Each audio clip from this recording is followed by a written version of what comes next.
श्री भगवान ने कहा, हे पितापुत्र, अब सुनो कि तुम किस प्रकार मेरी भावना से पूर्ण होकर और मन को मुझ में आसक्त करके योग अभ्यास करके पूर्णतः मुझे संशय रहित जान सकते हो।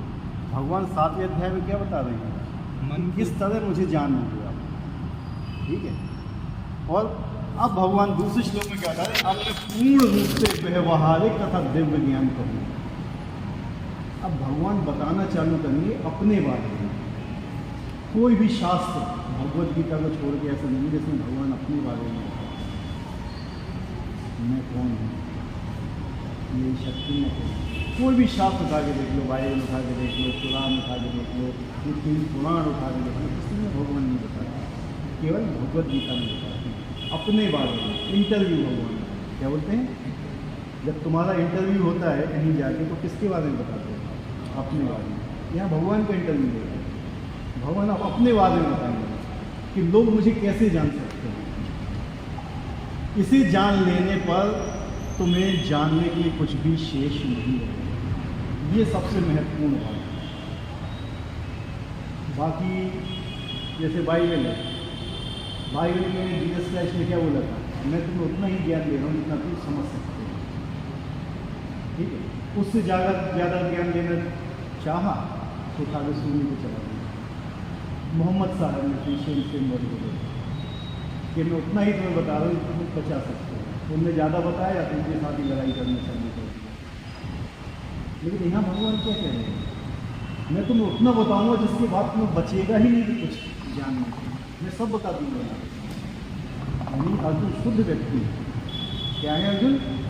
शुद्ध व्यक्ति है। उनकी क्लास ऐसी है कि वो सब कुछ जान सकते हैं भगवान के बारे में। वो बहुत दूसरी टाइप के लोग जैसे नहीं है, तो उनको ज़्यादा बताएंगे तो वो उल्टा सीधा करने लगेंगे। कहते हैं बंदर के हाथ में माचिस दोगे तो क्या होगा? हैं? क्या करेगा? अब बंदर को माचिस जलाना आती है तो बंदर को तुमको माचिस हाथ में देगी तो क्या करेगा? सब जला मारेगा, है कि नहीं? इसलिए ज्ञान बंदर को नहीं देता क्योंकि उसका मिसयूज है। समझ रहे हो? अभी भी बहुत जगह ऐसे ही हो रहा है, ठीक है। अपने ज्ञान का जो है ही नहीं ज्ञान उसका मिसयूज कर रहे हैं, ठीक है। तो भगवान ने यह क्या बोला हुआ है कि मैं तुम्हें वो चीज़ बता रहा हूँ जिससे आगे तुम जान के कुछ भी शेष नहीं रहेगा। मैं तुम्हें पूरा ज्ञान दे दूँगा जो 100% है, ना 99% ना कुछ, 100% ज्ञान दूंगा। तो 7वें श्लोक से वो मनुष्याणां सहस्रेषु कश्चित् गति सिद्धवे यत्तात्मपि सिद्धानां कश्चिदात्मं वेति तत्त्वतः। कई हजार मनुष्यों में से कोई एक सिद्धि के लिए प्रयत्नशील होता है। कितने में से? कई हजार मनुष्यों में से कोई एक सिद्धि के लिए प्रयत्नशील होता है। वैसे सिद्धि प्राप्त करने वालों में से विरला ही कोई मुझे वास्तव में जानता है। करोड़ों लोगों में से 1000 लोग सिद्धि प्राप्त करते हैं, 1000 में से कोई एक, यानी करोड़ों में कोई एक व्यक्ति भगवान को है। कहाँ पर? सिद्धि के लिए कर, सिद्धि मतलब शक्ति। योग किस लिए करते हैं? अष्टांग योग। लोग सिद्धि के पीछे भागते हैं, कुछ लोग मुक्ति के पीछे भागते हैं, कुछ भक्ति के पीछे। भगवान के पीछे कोई नहीं भागता है, ठीक है। तो क्या बोलते हैं कि लाखों या करोड़ों में कोई एक व्यक्ति विरला होता है, बहुत ही रेयर होता है जो भगवान को जानना चाहिए।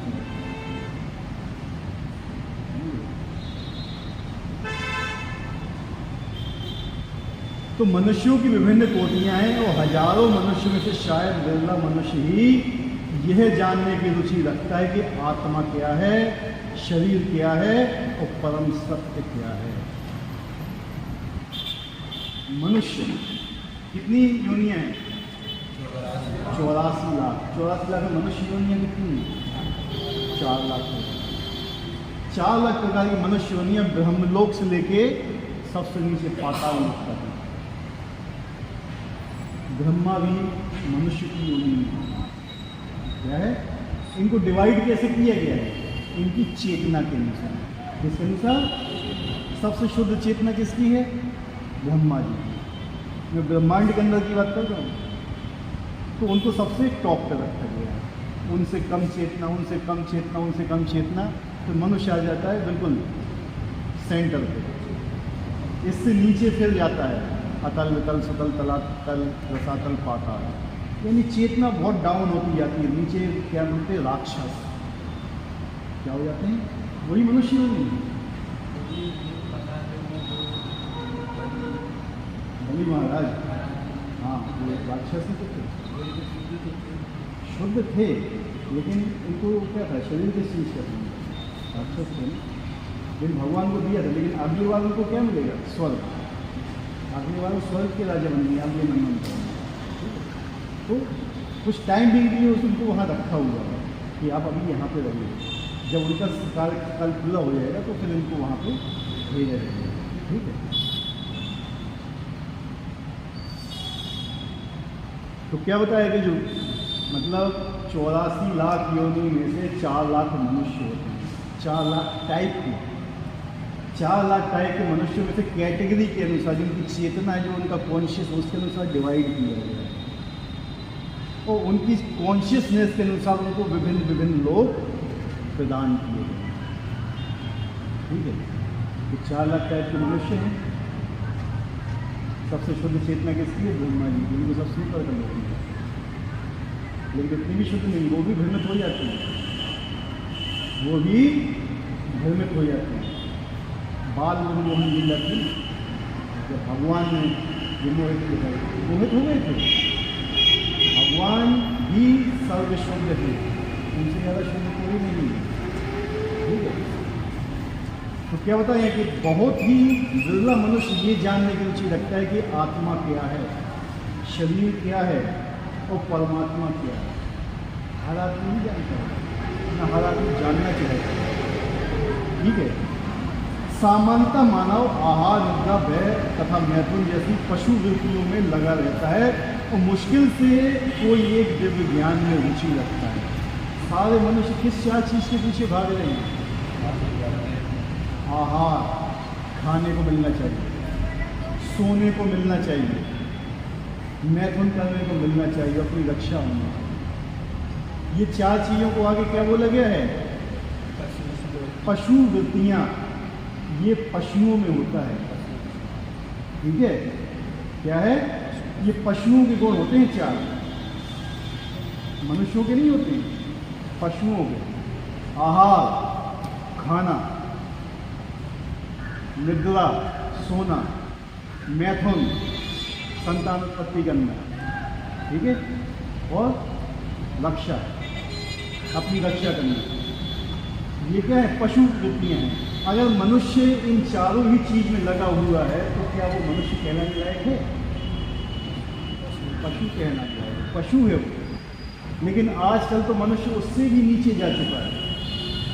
पशु तो अपने तक लिमिटेड है। क्या है? लिमिटेड है। लेकिन मनुष्य भी इन चीज का दुरुपयोग कर रहा है।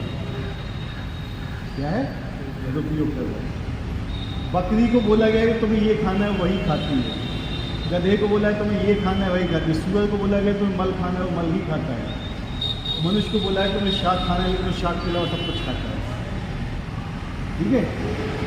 आहार, निद्रा। मनुष्य के लिए एक जो साधारण मनुष्य होता है उसको बोला गया आपको 6 घंटे आराम करना है। लेकिन 6 घंटे का सोता है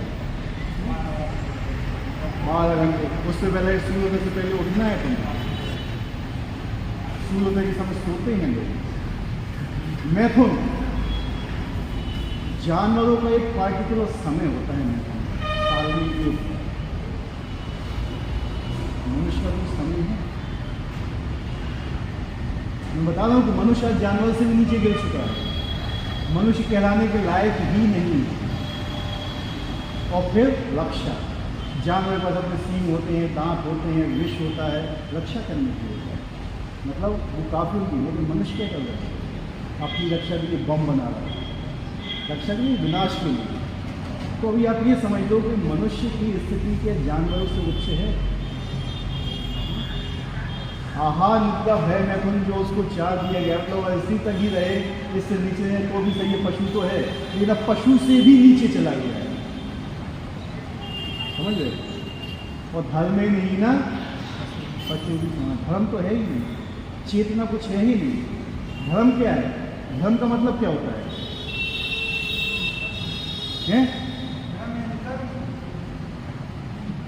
धर्म क्या होता है?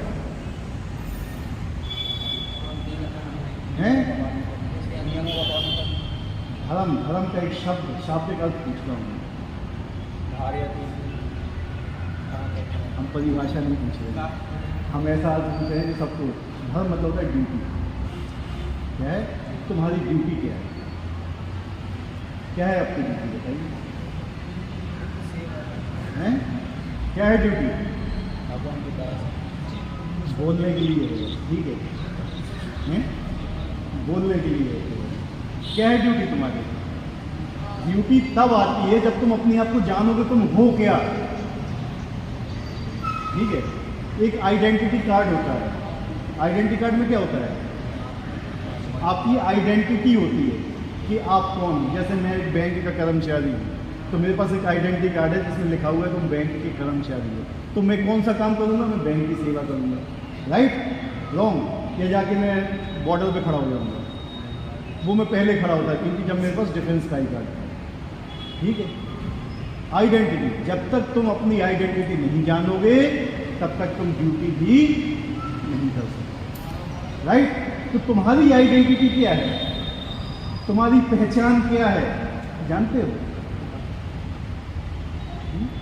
सबसे मेन चीज, जब तक तुम अपनी पहचान नहीं जानते हो तुम अपनी ड्यूटी नहीं कर सकते हो। यानी जब तक तुम्हें अपनी पहचान नहीं है कि तुम हो कौन, तुम धर्म को पालन कर ही नहीं सकते। समझ रहे बात? नहीं समझे? आया समझ में? नहीं आया हैं? नहीं आया? आ गया? हो गया? आया? सीधे 7वीं क्लास में आओ तो नहीं आएगा समझ में, पहले 6 क्लास में पढ़नी होगी, ठीक है? इसलिए रेगुलर आइए, धीरे सब समझ लो।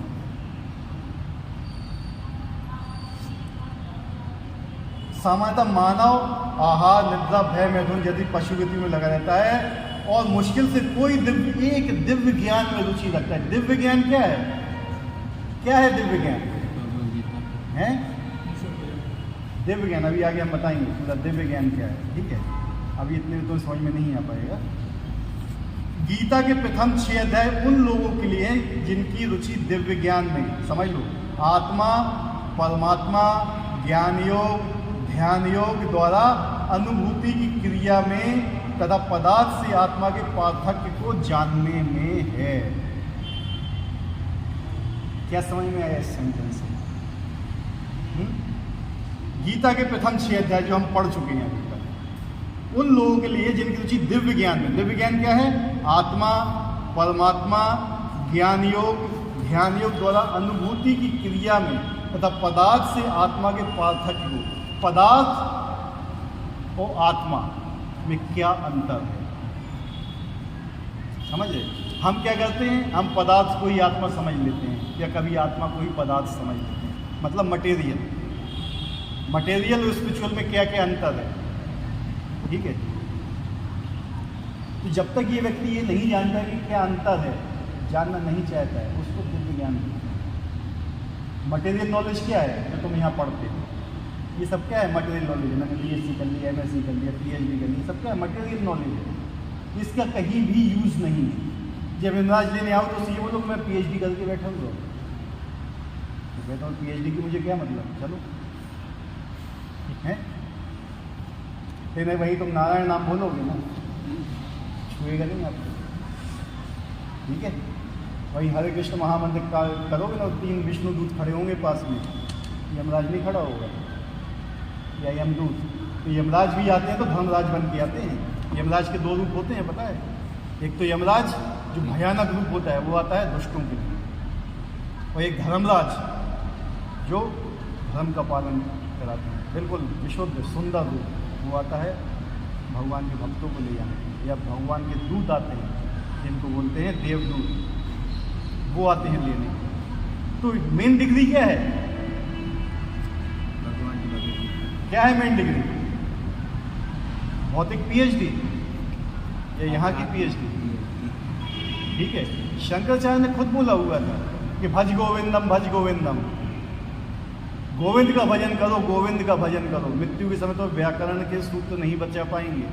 जो लोग संस्कृत में लगे रहते हैं, ज्ञान निकालते रहते हैं, शास्त्रों से तर्क निकालते रहते हैं, कोई नहीं बचेगा, केवल वही बचेगा जो भज गोविंदम भज गोविंदम। कौन थे शंकराचार्य? हैं भगवान शिव जी के अवतार थे शंकराचार्य। उनको किस लिए भेजा था? उनको भेजा था भगवान ने कि जाओ, जो लोग भगवान बनना चाहते हैं उनको विमुख करिए जरा। ठीक है, तो उन्हें ऐसा ज्ञान दिया था कि लोग भगवान बनना चाहें।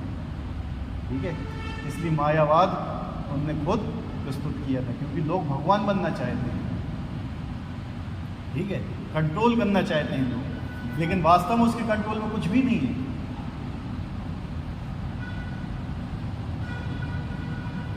किंतु कृष्ण केवल उन्हीं व्यक्तियों के द्वारा किए हैं जो कृष्ण भावना भावित हैं। ठीक है, कृष्ण को कौन जान सकता है? भगवान कृष्ण को, जो स्वयं कृष्ण से प्रेम करते हैं। उसके अलावा कोई चाहे ज्ञान योगी हो, चाहे कर्म योगी हो, कोई नहीं जान पाएगा भगवान, नहीं जान सकता है। ये लोग क्या जानते हैं? भगवान ब्रह्म ज्योति है, भगवान परमात्मा के रूप में है। परमात्मा अंश है, वास्तविक चीज़ नहीं है। ब्रह्म ज्योति भी भगवान का अंश है, लेकिन वास्तविक नहीं है। लेकिन जो भगवान है, जो भगवान का स्वरूप है, साकार स्वरूप है, तो वास्तविक भगवान है। भगवान का पूर्ण साक्षात्कार जिसको बोला जाता है। अन्य योगी निर्विशेष ब्रह्म अनुभूति प्राप्त कर सकते हैं, क्योंकि कृष्ण को जानने की अपेक्षा ये सुगम है। भगवान को जानना कठिन है। क्या है? कठिन है। इसलिए लोग क्या करते हैं? उनको प्रकाश दिख गया, बस यही भगवान है, इससे आगे हमें जानने की जरूरत नहीं है, इससे आगे वो प्रयास नहीं करते। तो भगवान का आंशिक उनको अनुभव होता है, अनुभूति होती है, आंशिक, पूर्ण अनुभूति नहीं होती है। ब्रह्म ज्योति भी भगवान का क्या है? शरीर का तेज है, रोशनी शरीर की, भगवान के शरीर से निकलती है, उसमें भी शांति मिलती है। ठीक है, लेकिन उसमें भगवान से आदान प्रदान नहीं होता है, भगवान के साथ लीलाएं नहीं होती हैं। उसके आगे भगवान का क्या? परमात्मा भी। ठीक है, कृष्ण परम पुरुष है, किंतु साथ ही भी ब्रह्म तथा परमात्मा ज्ञान से परे। परम पुरुष बोला गया है। क्या बोला गया है? पुरुष। पुरुष किसको बोलते हैं? जिसका कोई आकार हो, परम पुरुष है, उनके ऊपर कोई नहीं है। ठीक है, किसकी कोई बॉडी हो। लोग क्या बोलते हैं कि भगवान का कोई शरीर नहीं है। भगवान के शरीर है, बताया सच्चिदानंद विग्रह, सत चित और आनंद से बने हुए हैं भगवान, उनका स्वरूप वैसा है।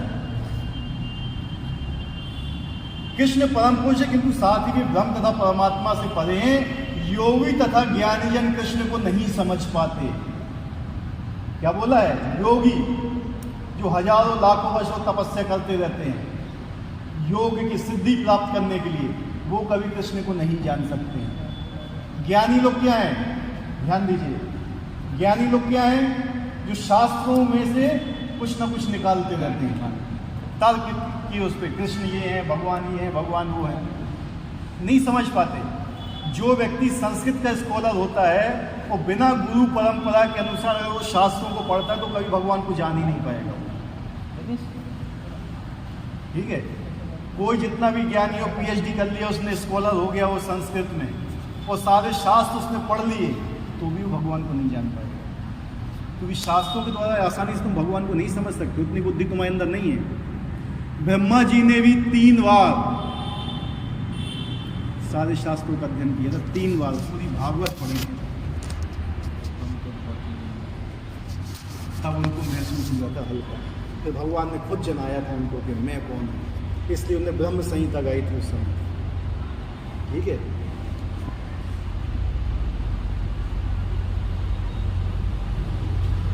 यद्यपि महानतम निर्विशेषवादी मायावादी शंकराचार्य ने अपनी गीता भाष्य में स्वीकार किया है कि कृष्ण भगवान है, किंतु उनके अनुयायी इसे स्वीकार नहीं करते, क्योंकि भले ही किसी को निर्विशेष ब्रह्म की दिव्य अनुभूति क्यों न हो, कृष्ण को जान पाना अत्यंत कठिन है।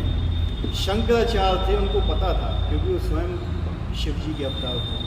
वो लोगों को भ्रमित करने के लिए आए थे, जो लोग भगवान बनना चाहते हैं कलयुग, कि तुम भगवान बनो, ठीक है। तो उनने बोला था कि कृष्ण कौन है, परम भगवान है, लेकिन उनके शिष्य ही नहीं मानते। क्यों नहीं मानते पता? शिष्य क्या बोलते हैं उनके? उनने बोला था भज गोविंदम भज गोविंदम भज गोविंदम मूढ़मते। शंकराचार्य जी के गुरु थे, उनका नाम गोविंद था, तो कहते उनके लिए बोले। जबकि उससे पहले उनने बोला था मुरारी, मुरारी का भजन करो, ठीक है। वो नहीं मानेंगे। तो क्या है ना, जब शिष्य गुरु की बात नहीं मानता, उसके अनुसार नहीं चलता, तो गड्ढे में गिरता है। मतलब गुरु ने ये बोला है कि तुम भज गोविंद, मतलब भगवान कृष्ण का भजन करो, तो वो क्या समझ रहे, तुम गुरु का भजन करो, ठीक है। गुरु और कृष्ण पूरक है एक दूसरे के। अगर तुम कृष्ण के पीछे पढ़ते हो, गुरु को तुमने छोड़ दिया, तो कृष्ण कभी प्राप्त नहीं होंगे, ठीक है। वो कृष्ण को छोड़ दिया, तुमने गुरु को पकड़ लिया, तो भी तुम्हें कृष्ण कभी प्राप्त नहीं होंगे। गुरु और कृष्ण दोनों साथ साथ होना चाहिए, ठीक है।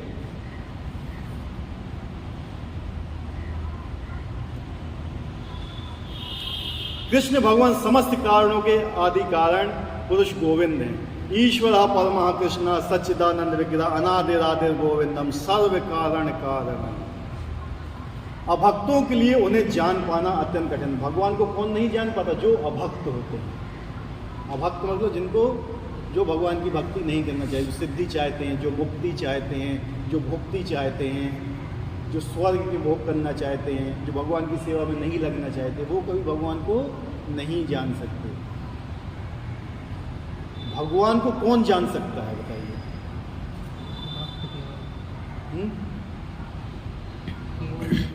कौन जान सकता है भगवान को? हैं? जोर से बोलिए। हाँ, भगवान से जो प्रेम करता है, सही बात है। हर व्यक्ति भगवान को नहीं जान सकता। भगवान को जानने के लिए प्रेममयी सेवा बहुत ज़्यादा महत्वपूर्ण है। प्रेम नहीं खर्चा करते हैं तो कहते हैं कि भाई भगवद गीता पढ़ने के लिए शुद्धता चाहिए। शुद्धता, हाँ। फिर कहा जाता है कई बार कि भगवद गीता पढ़ने से शुद्धता आती है। दोनों चीज़ें हैं, दोनों चीज़ें एक दूसरे की पूरक होती हैं। भगवद गीता आप पढ़ते हो, समझ में भी नहीं आती ना, तो भी शुद्ध हो रहे हो, ठीक है। अगर आपको समझ में भी नहीं आ रही है तो आप शुद्ध हो रहे हो। ऐसा मत समझिए कि आपको भगवद गीता समझ में नहीं आई तो आप शुद्ध नहीं हो रहे हो। और जब वही शुद्धि होती जाती है ना, लेकिन भगवद गीता समझ में भी आ जाती है। हमारे जीवन में कर्तव्यपरायणता हैं? हमारे जीवन में कर्तव्यपरायणता है। हाँ। कर्तव्य मिला है, ड्यूटी मिली है। कैसा? हमें जो ड्यूटी मिली है, कर्तव्य मिला है। हाँ हाँ शरीर के लिए हाँ हाँ पहला कर्तव्य वही है कि उसको निभाना। हाँ हाँ। अभी बहुत कंफ्यूज होती गई बात, जैसे चर्चा हुई, उद्देश्य एक हो जाता है कि करना क्या है। मुझे कभी लगता है कि पहले जो करियर, माता पिता, ये बहुत महत्वपूर्ण है, इन सब को करके ये बहुत इसका लगता है कि थोड़ी थोड़ी करते हैं। मुझे लगता है कि सब ये सब लगता है कि अपने कर्तव्य है। देखो, ये क्या होता है ना, जो व्यक्ति होता है ना, उसकी योग्यता के अनुसार होता है, ठीक है। मेन चीज़ होती है योग्यता। व्यक्ति कितना योग्य है, जितनी ज़्यादा शुद्धता होती जाएगी उतना ज़्यादा वैराग्य आता जाएगा आपको। वैराग्य किससे? संसार से, सांसारिक वस्तुओं से वैराग्य। जितनी ज़्यादा आपकी शुद्धता होती जाएगी, यो आपकी योग्यता क्या है, योग्यता के अनुसार होता है। अगर मैं आपको कोई चीज़ बोलता हूँ, आप उसकी योग्य हो नहीं तो आप कर नहीं पाओगे। तो पहले अपने आप को योग्य बनाना पड़ता है। हम योग्य नहीं हैं किसी भी चीज़ के, तो योग्य बनने के लिए हमें कृष्ण गुरु से प्रार्थना करना चाहिए कि हमें इस योग्य बनाइए कि हम आपकी सेवा कर सकें। हमारे अंदर कोई ऐसा गुण नहीं कि हम भगवान की सेवा कर सकें, तो भगवान को भी जरूरत नहीं कि वो हमारी सेवा स्वीकार करें। हम इस लायक नहीं हैं। इसलिए जब भी हम भगवान को भोग लगाते तो हम नहीं लगाते हैं भोग, हम अपने गुरु से प्रार्थना करते हैं कि आप शुद्ध हो, आप भगवान को भोग लगाइए। समझ रहे बात? हम शुद्ध नहीं हैं, ना हमारे अंदर कोई शुद्धता है, और हम ये समझ लेते हैं हम बहुत शुद्ध हैं। नहीं, कोई भी यहाँ शुद्ध नहीं है। हम केवल शुद्ध होने का प्रयास कर रहे हैं। क्या कर रहे हैं? प्रयास। जैसे ही हमारा प्रयास आगे बढ़ता जाएगा, भगवान हमारे प्रयास को देखते हैं। भगवान केवल प्रयास देखते हैं। क्या देखते हैं? कि व्यक्ति कितना प्रयास कर रहा है मुझे पाने के लिए, उससे भगवान रीझते हैं। ठीक है, भगवान तो हम 1 मिनट में शुद्ध कर देंगे, उनके लिए कोई बड़ी बात नहीं। लेकिन भगवान ये देखते हैं कि तुम कितना प्रयास कर रहे हो मुझे पाने के लिए। ठीक है, वो चीज़ भगवान को आकर्षित करती है। तो हम कितना प्रयास करें, ये मेन चीज़ होती है। ठीक है, लेकिन झूठा प्रयास भी नहीं। जितनी तुम्हारी योग्यता है, उस योग्यता के अनुसार तुम्हें भगवान को पाने का प्रयास करना चाहिए। अगर तुम्हारी योग्यता ज़्यादा है और तुम कम यूज़ कर रहे हो तो भी गलत है। समझ रहे बात को? अगर तुम्हारे पास योग्यता है ज़्यादा और तुम कम प्रयास कर रहे हो, तुम कम भगवान की सेवा ले, तो भी वो गलत है। जितनी तुम्हारी योग्यता है, गिलहरी की जितनी योग्यता थी उसके हिसाब से भगवान की सेवा की थी। तुम्हारे अंदर जो योग्यता है उसको भगवान की सेवा में लगाइए। तो वास्तव में हमारी तो कोई योग्यता है ही नहीं।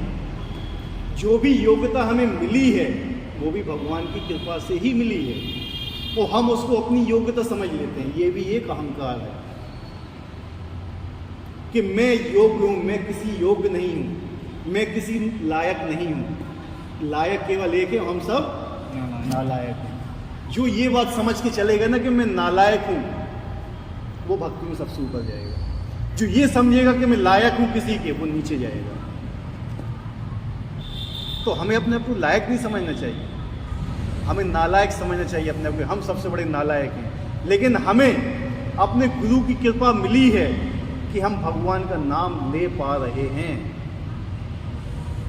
हर व्यक्ति भगवान का नाम नहीं ले सकता है, हर व्यक्ति नहीं ले सकता है भगवान। जब तक भगवान की कृपा उस पर, जब वैष्णव की कृपा ना हुई हो, तब तक व्यक्ति भगवान का नाम नहीं ले सकता है। अपने जीवन में भी देख लेना। सूरज उगता है तो पहले सूरज तुम्हें देखता है, तुम सूरज को देखते हो। रात में जितने भी टॉर्च लगा लें ना, सूरज नहीं दिखेगा। सूरज तब दिखेगा जब वो उगेगा। नाम भगवान का तब ले पाओगे जब भगवान या उनके भक्तों की आपके पर कृपा होगी। अन्यथा आप भगवान का नाम भी नहीं ले सकते हो। कितने नालायक हैं हम लोग। ठीक है, लेकिन अगर आप भगवान का नाम ले रहे हैं तो समझ लेना कि हमारे पर बहुत बड़ी कृपा हुई है, तो हम इस चीज़ को कंटिन्यू रखें।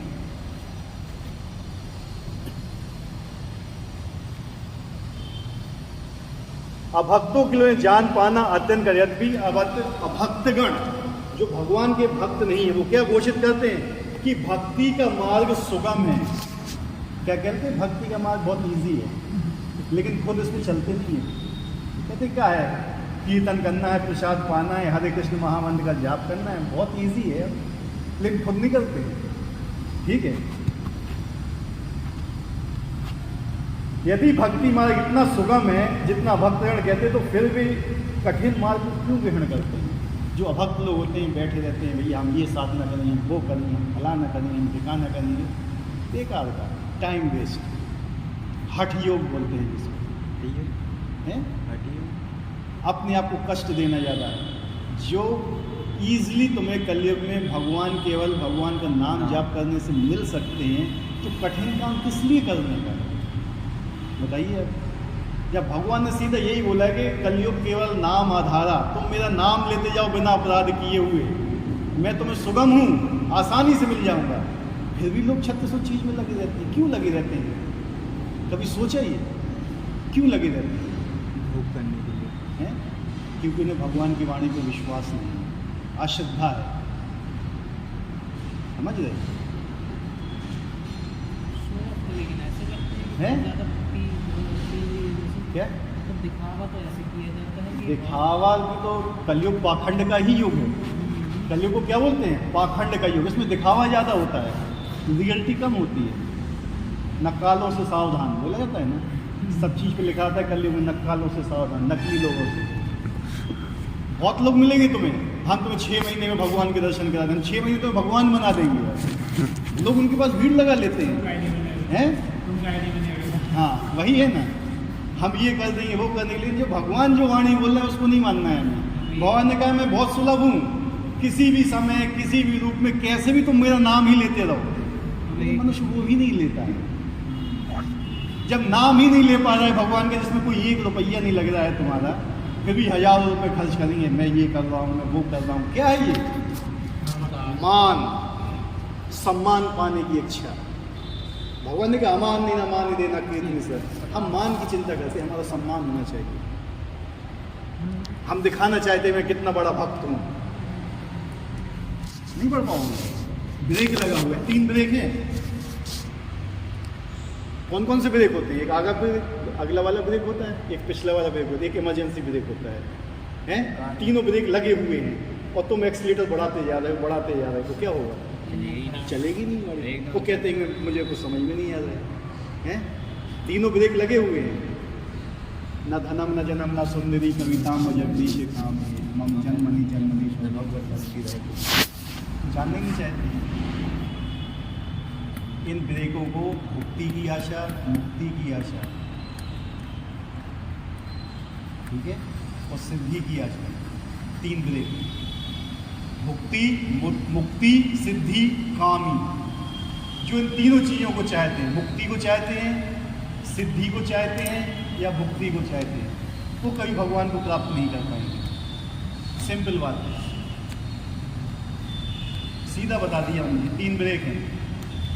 मैंने गाड़ी का अगला ब्रेक भी लगा के रखा, पिछला ब्रेक भी लगा के रखा, इमरजेंसी ब्रेक भी मैंने कर दिया और मैं खूब स्टार्ट करके चला रहा हूँ।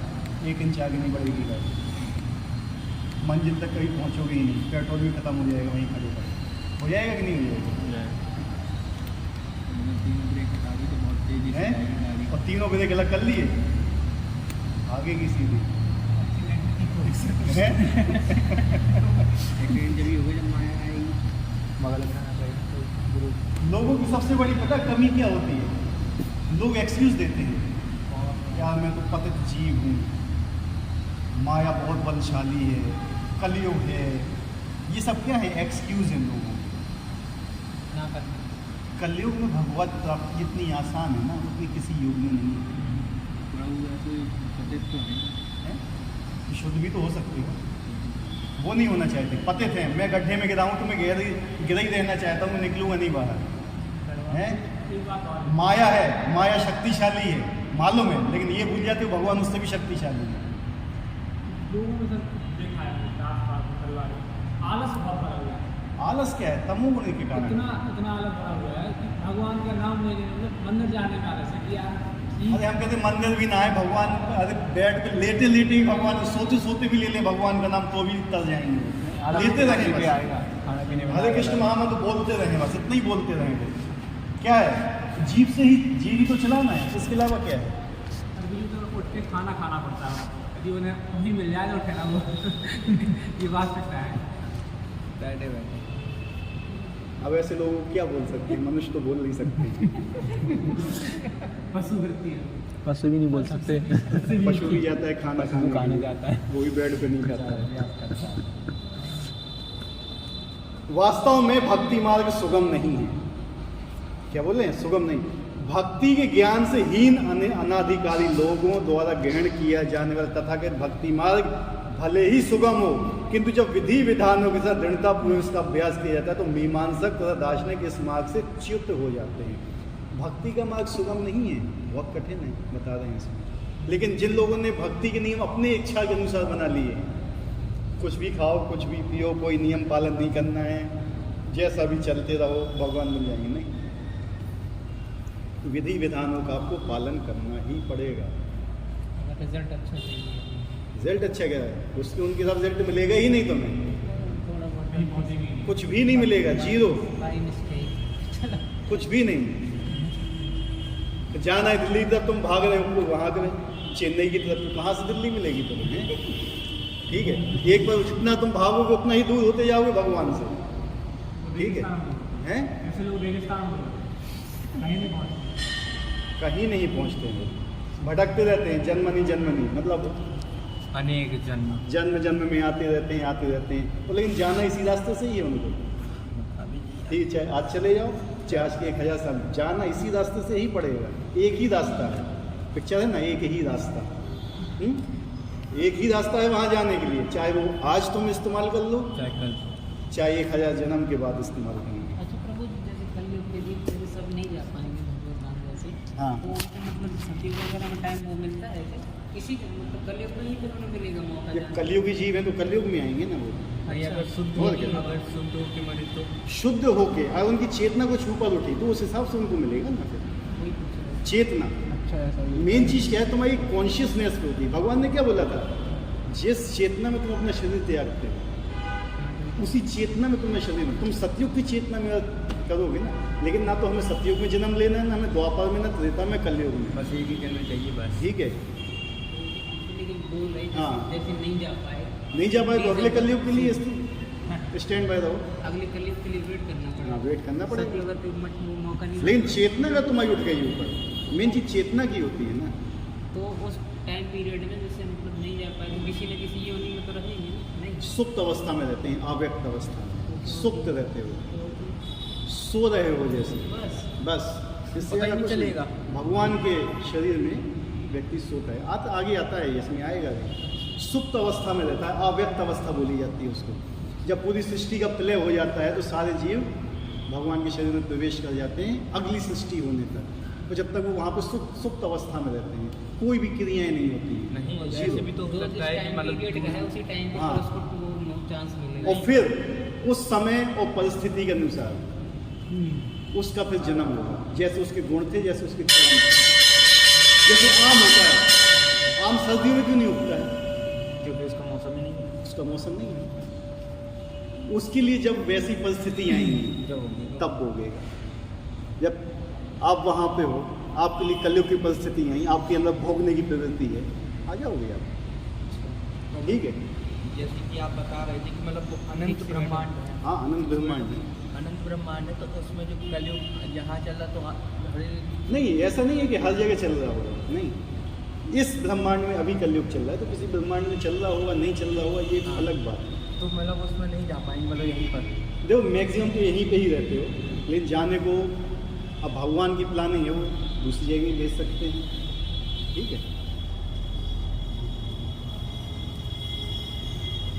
श्री रूप गोस्वामी ने अपनी कृति भक्ति साम्य सिंधु में लिखते हैं, तो वह भगवत भक्ति जो उपनिषदों, पुराणों तथा नाथ पंचायत प्रामाणिक वैदिक ग्रंथों की अवहेलना करती है, समाज में व्यर्थ ही अव्यवस्था फैलाने वाली है। जो लोग भक्ति करते हैं, कहते हैं हम भक्ति करते हैं और शास्त्रों को पालन नहीं करते हैं, वो केवल समाज में उपद्रव मचाते हैं, इससे ज़्यादा कुछ नहीं करते। ये जो ऊपर वाली चीज़ हम बता रहे थे ना, उसके अनुसार श्री रूप गोस्वामी ने ये भक्ति साम्य सिंधु में बता दिया। जो बिना शास्त्रों के नियम, बिना शास्त्रों को पढ़े अपने मर्जी से नियम बनाते हैं, वो समाज में केवल उपद्रव ही मचाते हैं, इसके अलावा कुछ नहीं कर सकते हैं। जो लोग उपद्रव मचा रहे हैं, जो ऐसे काम करते हैं, उनने कभी शास्त्र छुए ही नहीं। क्या उनके शास्त्र बोलते हैं, क्या वो शास्त्र पढ़ते हैं? उनने कुछ नहीं पढ़ा है। क्या बोल रहे हैं देखो, वह भगवत जो उपनिषदों, पुराणों तथा नारद पंचराज जैसे प्रमाणिक वैदिक ग्रंथों की अवहेलना करते हैं, अवहेलना नहीं मानते हैं, समाज में व्यर्थ ही अव्यवस्था फैलाने वाली, वैसी भगवत भक्ति। कहते हैं हम भक्ति कर रहे हैं लेकिन हम शास्त्रों को नहीं मानते हैं, तो क्या है? यार समाज को बर्बाद कर रहे हैं, इससे ज़्यादा कुछ नहीं कर रहे हैं। ब्रह्मवेत्ता निर्विशेषवादी तथा परमात्मवेत्ता योगी भगवान कृष्ण को यशोदा नंदन तथा पार्थसारथी के रूप में कभी नहीं समझ सकते।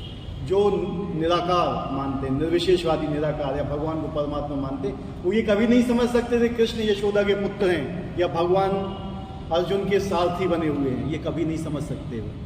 वो इनको माया बोलते हैं, इसलिए उनको मायावादी बोला जाता है। ठीक है, कभी कभी बड़े बड़े देवता भी कृष्ण के विषय में भ्रमित हो जाते हैं। मोहंती यत्सूर्या, ये है श्रीमद् भागवतम का श्लोक है, ये पहला शायद दूसरा श्लोक है। ठीक है, श्रीमद् भागवतम का। उसमें बताया कि बड़े बड़े देवता और ऋषि मुनि भी मोहित हो जाते हैं, भ्रमित हो जाते हैं, भगवान को नहीं पहचान पाते। बड़े बड़े ऋषि मुनि ब्रह्मा जी तक मोहित हो गए, भ्रमित हो गए, इंद्र भ्रमित हो गए, सब भ्रमित हो गए। भगवान को नहीं जान पाए तो हम कैसे जान सकते हैं? समझ रहे? हम कैसे जान सकते हैं? तो लोग कहते हैं हम तो भगवान बना देंगे, ये कर देंगे, वो कर देंगे। जब ब्रह्मा जी भी विमोहित हो गए भगवान से, भगवान को नहीं पहचान पाए, तो हम कौन से खेत की मूली हैं? अब बात आती है कि भगवान को तो जान कैसे सकते हैं, है कि नहीं? भगवान कहते हैं कि कोई भी मुझे इस रूप में तत्वता नहीं जानता जैसा मैं हूं, कोई भी नहीं जानता। अतः भगवान की भक्ति के लिए कोई भगवान को तत्व का नहीं जान पाता, भले ही महान विद्वान और दार्शनिक क्यों ना हो। कोई भी भगवान को पूर्ण रूप से नहीं जान सकता है। भगवान कैसे हैं, कैसे दिखते हैं, पूर्ण रूप से कोई नहीं जान सकता है। केवल शुद्ध भक्त ही कृष्ण के अचिंत्य गुणों को सब कारण रूप में, उनकी सब शक्ति, मतलब ऐश्वर्य, उनकी संपत्ति, यश, बल, सौंदर्य, ज्ञान और वैराग्य के विषय में कुछ जान सकता है। समथिंग, कुछ परसेंट जान सकता है, क्योंकि कृष्ण अपने भक्तों पर दयालु होते हैं। क्यों? कृष्ण की कृपा से ही वो जान सकते हैं। जितनी कृष्ण उसके ऊपर कृपा करेंगे उतना ही वो जान सकता है। जितनी कृष्ण ने मुझे बुद्धि दी है, मैं उतना ही कृष्ण को जान सकता हूँ, उससे ज़्यादा मैं नहीं जान सकता हूँ कृष्ण को। और जितनी ज़्यादा तुम्हारे कृष्ण पर आश्रित हो गए, जितने ज़्यादा तुम कृष्ण पर डिपेंड हो, इतनी ज़्यादा तुम भक्ति करो, उतनी ज़्यादा बुद्धि भगवान का आपको देंगे। और कोई एक ऐसी स्थिति है जिसमें भगवान स्वयं आपके सामने प्रकट हो जाए, वो है केवल हमारी शुद्धता के ऊपर, हमारी भक्ति के ऊपर, हमारी सेवा के ऊपर। जितनी सेवा करोगे उतने ज़्यादा शुद्ध होगे, उतने ज़्यादा भगवान के समीप पहुँचोगे। भाई ब्रह्मा जी देव भगवान के सबसे समीप है, सबसे टॉप पे है वो, ब्रह्मांड के सबसे टॉप पे हैं, लेकिन फिर भी भ्रमित हो जाते हैं। ठीक है, ब्रह्म साक्षात्कार की वे पराकाष्ठा केवल भक्तगण में तत्वता जान सकते हैं। कौन जान सकता है? केवल भक्त। कुंठित इंद्रियों के द्वारा कृष्ण को तत्व का नहीं समझा जा सकता, किंतु भक्तों के द्वारा की गई अपनी दिव्य सेवा से प्रसन्न होकर वे भक्तों को आत्म तत्व प्रकाशित करते हैं। सूर्य जब उदय होगा तभी आप उसको देख पाओगे, अन्यथा उसको नहीं देख पाओगे। जब भगवान चाहेंगे तब तुम उनको देख पाओगे, तब तुम उनको समझ पाओगे। अपनी शक्ति से तुम भगवान को नहीं समझ सकते। उसके लिए भक्तों की सेवा करना चाहिए, भगवान की सेवा करना चाहिए। जब भगवान की इतनी सेवा करो कि भगवान रीझ जाए प्रकट होने के लिए। शील प्रभुपाद जी क्या बोला करते थे? भगवान को देखने का प्रयास मत करो। क्या बोलते थे? भगवान को देखने का प्रयास मत करो, लेकिन अपनी सेवा इस तरीके से करो कि भगवान तुम्हें देखने का प्रयास करो। तो जब भगवान तुम्हें देखने का प्रयास करेंगे तुम अपने आप देख लोगे, है कि नहीं? अपनी शक्ति से देख लोगे। कहते कि ना देखो, अंगूर नहीं मिले तो खट्टे हैं, खट्टे। भगवान का साकार रूप देखने का तो निराकार है। ये नहीं देखें कि हमारे अंदर वो गुण नहीं है कि हम भगवान को नहीं देख पा रहे, लेकिन भगवान को ही तुमने दोषित कर दिया, भगवान को ही दोषी ठहरा दिया। ये है आजकल के लोग, मतलब भगवान में ही तुम दोष निकाल बैठोगे। दोष दृष्टि सबसे खतरनाक चीज है। आजकल लोग अपने में दोष नहीं देखते, ठीक है? सब में दोष। भगवान क्यों प्रकट नहीं होते कलयुग में? भगवान को ही दोषी ठहरा देंगे वो, ठीक है? भगवान को ही दोषी ठहरा देंगे कि भगवान ही सब कुछ कर रहे हैं उल्टा सीधा। मैं कुछ नहीं कर रहा हूँ, मैं तो बहुत सीधा हूँ, दूध का दूल्हा हूँ। सही बोल रहे हैं, मैंने कुछ नहीं किया है, सब भगवान ने किया है। सब भगवान ही कर रहे हैं गलत काम। अच्छा काम हुआ तो मैं कर रहा हूँ, यही होता है ना? अच्छा काम मैंने किया, वो गलत काम सब भगवान ने किया।